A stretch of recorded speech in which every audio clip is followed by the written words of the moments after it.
Olá, aprendizes da vida! Bem-vindos a mais uma edição do Injeção na Testa. Hoje estou aqui conversando com os mais especiais dos meus convidados, os fãs do Angra, os fãs do Rafael Bittencourt. E aí, galera, vamos conversar hoje? Vamos lá. Com todo o ânimo depois do show, tá todo mundo. Vocês estão vivos ainda? Estamos vivos. Pouca voz, mas vivos. Tá certo, então. Bom, hoje eu tô aqui com os fãs e eles vão me fazer perguntas, curiosidades que eles têm sobre a minha música, sobre a minha carreira, qualquer curiosidade eles vão fazer pra mim. Então vamos lá, vamos conversar.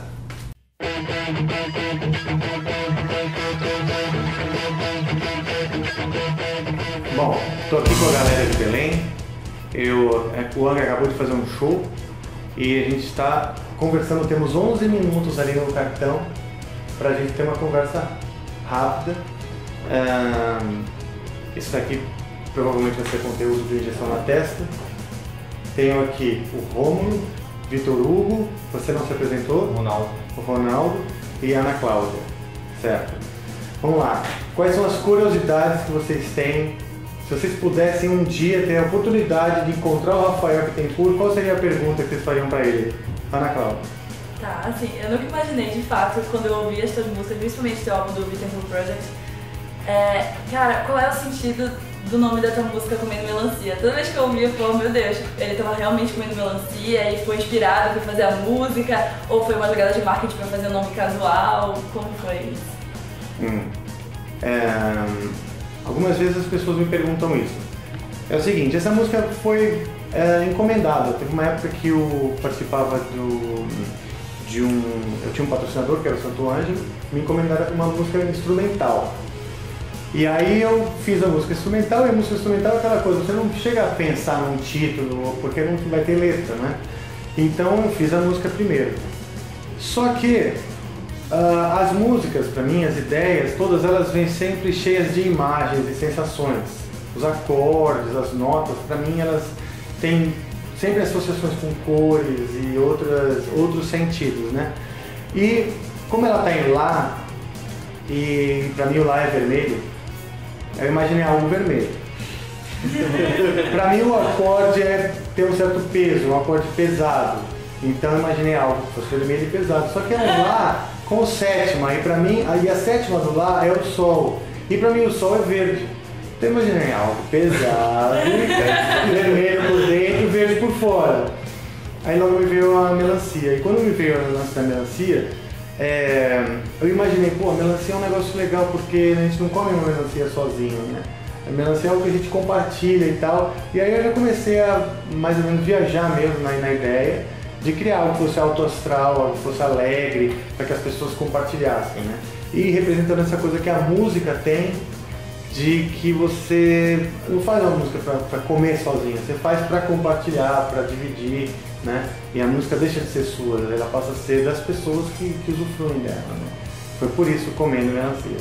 Que legal, então, tu tipo, toca, cada acorde tem uma cor pra ti. Sim, os acordes têm cores diferentes e às vezes texturas diferentes, dependendo do timbre que você vai usar, né? Eu imagino muito uma melodia, eu começo a cantar uma melodia, imagino um lugar. Aí ao imaginar esse lugar eu continuo criando uma melodia para sonorizar esse lugar que eu estou imaginando, entendeu? Então fica uma troca mesmo de sensações.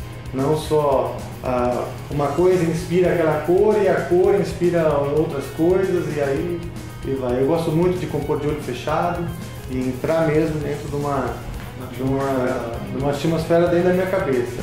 É bem intrínseco do teu processo de composição, né? Sim, é bem intimista, bem dentro das minhas lembranças, né? Eu gosto de imaginar situações que estão de um jeito X e eu gostaria que fossem de outro jeito. Eu começo a imaginar a situação do jeito que eu quero, não do jeito que ela é, entendeu? Então, às vezes, por exemplo, tem uma situação que eu não gosto, eu imagino ela, mas já na música eu tento transformá-la em algo melhor. E aí, então, tem aquele caminho. Por isso, às vezes, até as pessoas falam, puta, que a sua música me me deu um negócio legal, tá? Porque eu tinha um problema e me ajudou, aí Só se identifica, né? se identifico, porque eu procuro extrair algo que no fim tem um final feliz, de certa forma. E você, Romulo? Rafa, voltando a essa questão da composição, eu gostaria de saber como surgiu a inspiração para compor a Silent Call. Silent Call? Isso. Bom, a Silent Call, ela representa um momento bem atual do meu processo de composição. Eu passei um tempo querendo simplificar minhas composições. Simplificar.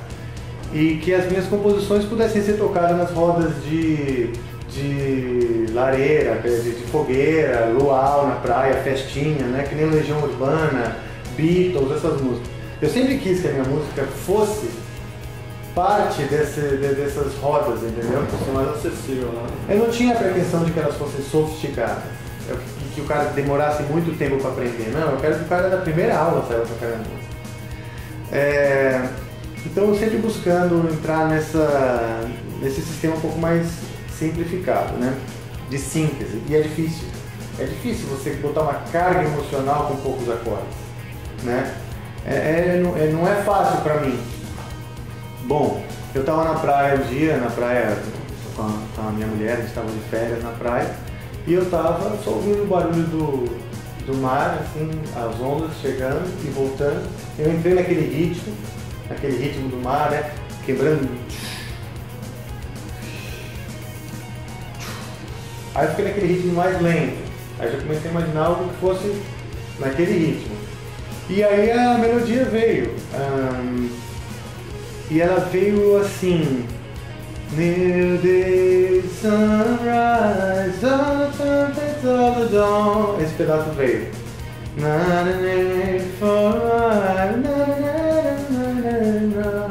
Eu, puta, esse pedaço é bom, cara, esse pedaço é legal. E aí eu gravei, na verdade eu sempre toco e tal e gravo. Quando o Angra foi pra Ilhabela, pra gente compor as músicas do disco, eu peguei todas as gravações que eu tinha feito nos últimos anos e fiquei ouvindo. E eu nem lembrava que eu tinha essa música. E de repente eu tava ouvindo, começou aquele barulho de mar, porque o mar tava gravado também. E aí eu comecei a ouvir e veio esse pedacinho da melodia. Então eu peguei e falei assim, bom, vou criar algo bem simples com isso daqui, né? Peguei a mesma harmonia para fazer o verso. Então a mesma harmonia desse.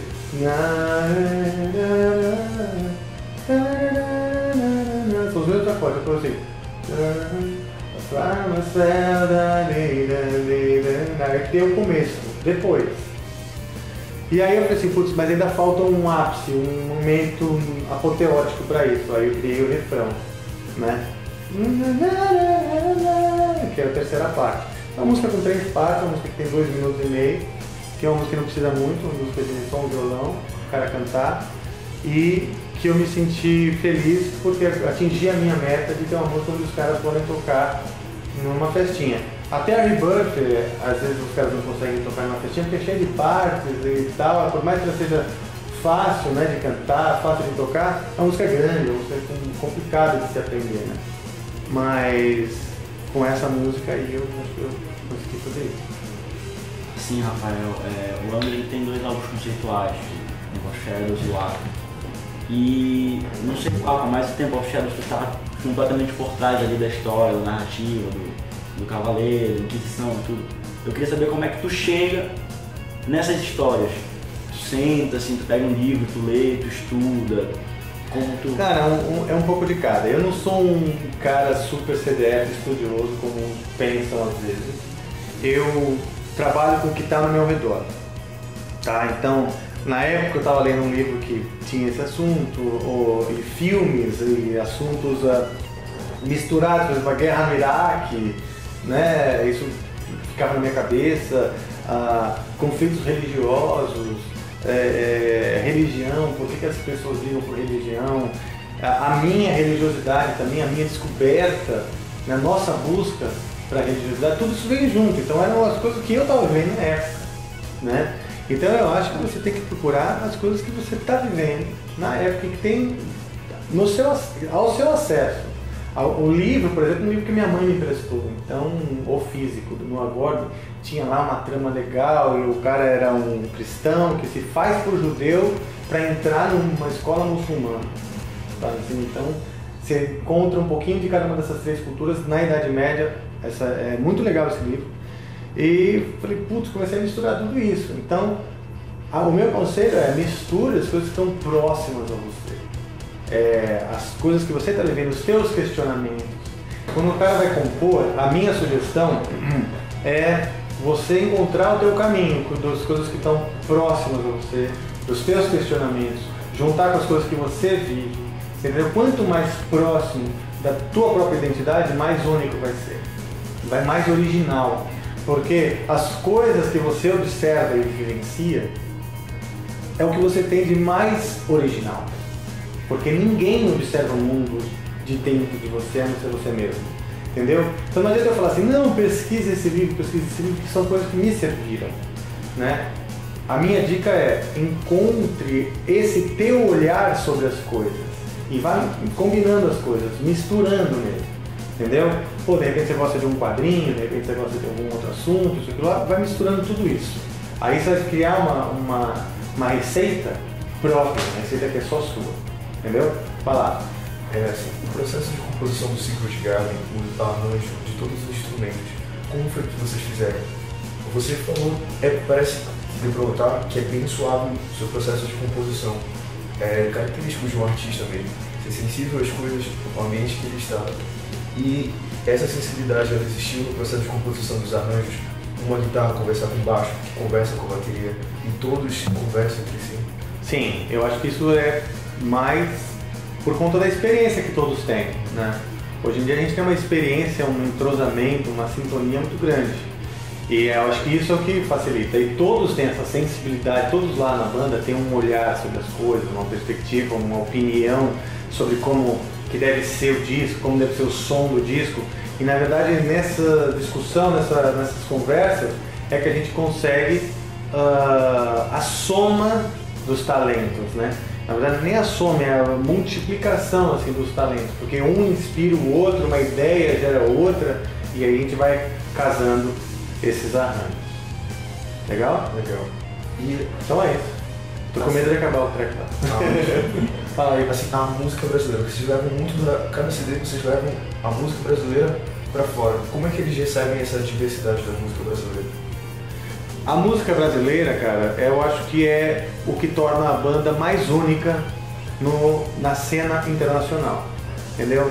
A música brasileira, por exemplo, o fado português, é uma música muito melancólica, muito triste, e ela está muito presente na música brasileira, na MPB.